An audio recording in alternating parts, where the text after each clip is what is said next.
Hi guys, now whether you're revisiting classic titles or experiencing PS3 games for the first time, getting your visuals just right can make all the difference. In this video I walk you through my optimal visual settings to enhance your gaming experience on the PS3. So let's dive right in. First off, we'll head over to settings and then game settings. Here we see the PS Upscaler and PS Smoothing. I've turned off both options. Now, PS Smoothing is a proprietary anti-aliasing technique that smooths out rough edges. It does help in some games, but not as much as you would hope. In general, the PS Smoothing and PS Upscaler are most useful when playing PS2 games that are in native 240p and 480p. These two settings have little to no effect when playing PS3 games. Let's jump over to the most important settings, which are in the Display Settings menu.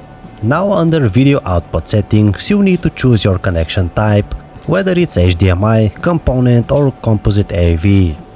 In general, HDMI will be your best option as it provides the highest video quality output. Once you select HDMI, your PS3 will automatically detect the supported resolution on your TV. You typically see options like 720p, 1080i and 1080p. If your TV supports 1080p, always go for this resolution. It is the highest resolution the PS3 supports, offering the sharpest and clearest image.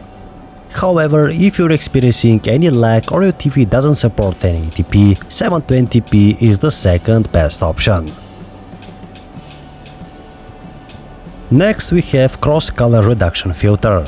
I have this turned off. This setting is designed to reduce color distortion when you're using a composite or AV connection. If you're on HDMI, this setting won't apply to you. But if you're using another connection method, turn this on to help clean up the image quality and colors. Next we have the RGB Full Range setting. This option will be available only if you're using an HDMI connection. This is a pretty complicated setting to explain. It involves RGB range that has different values. Here on the PS3 we got two settings, limited and full. In short, limited is designed for TVs and full is mainly for PC monitors. If you're using a TV like I do, stick with limited to ensure accurate colors. If you're using a gaming monitor, full might give you a richer and more vibrant color palette. Moving on to the YPB, CB, PR and CR Super Wide setting.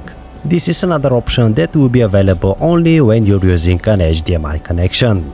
Turning this setting on allows for a wider range of brightness, which can be beneficial in some games or media that have a lot of contrast. However, if you notice your whites are getting way too bright and you're losing details, you might want to leave this setting off like I did.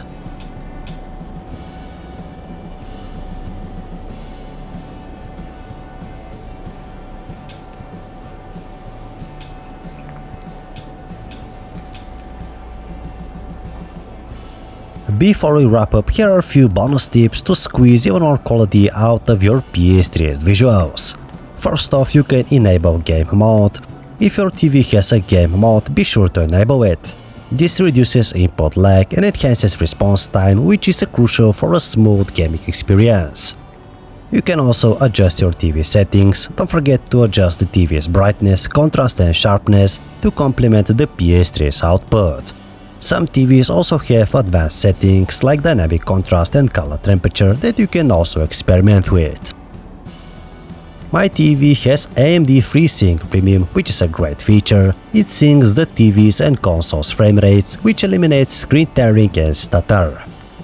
I also advise you to use high-quality HDMI cable. Believe it or not, the quality of your HDMI cable can make a huge difference. A well-shielded, high-speed HDMI cable ensures you get the best possible signal.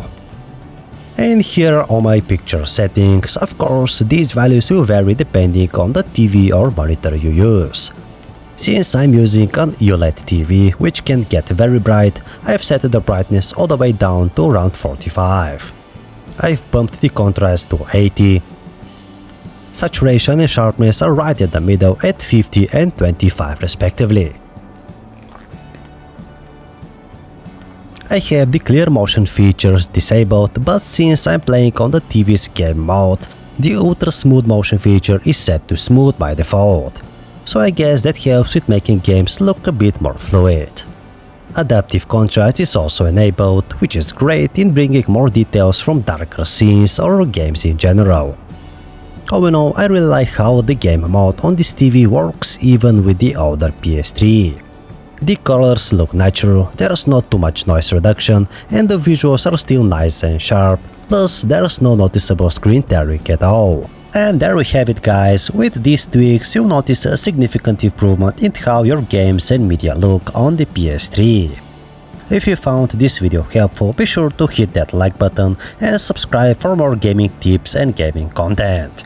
Thank you for watching and see you guys in the next video.